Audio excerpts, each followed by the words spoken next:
Romans 10. Brothers and sisters, my heart's desire and prayer to God for the Israelites is that they may be saved.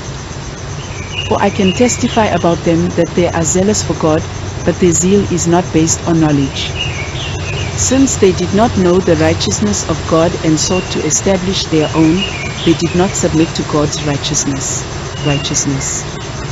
Christ is the culmination of the law so that there may be righteousness for everyone who believes. Moses writes this about the righteousness that is by the law: the person who does these things will live by them.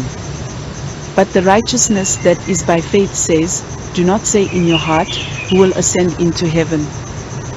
That is, to bring Christ down, or who will descend into the deep. That is, to bring Christ up from the dead. But what does it say? The word is near you, it is in your mouth and in your heart, that is, the message concerning faith that we proclaim. If you declare with your mouth, Jesus is Lord, and believe in your heart that God raised him from the dead, you will be saved.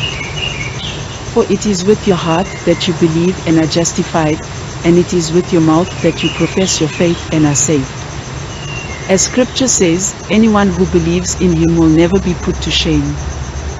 For there is no difference between Jew and Gentile, the same Lord is Lord of all and richly blesses all who call on him, for everyone who calls on the name of the Lord will be saved. How, then, can they call on the one they have not believed in? And how can they believe in the one of whom they have not heard? And how can they hear without someone preaching to them? And how can anyone preach unless they are sent? As it is written, how beautiful are the feet of those who bring good news. But not all the Israelites accepted the good news. For Isaiah says, Lord, who has believed our message? Consequently, faith comes from hearing the message, and the message is heard through the word about Christ. But I ask, did they not hear? Of course they did. Their voice has gone out into all the earth, their words to the ends of the world. Again I ask, did Israel not understand? First, Moses says, I will make you envious by those who are not a nation. I will make you angry by a nation that has no understanding.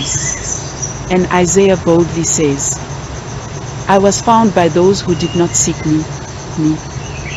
I revealed myself to those who did not ask for me. But concerning Israel he says, all day long I have held out my hands to a disobedient and obstinate people.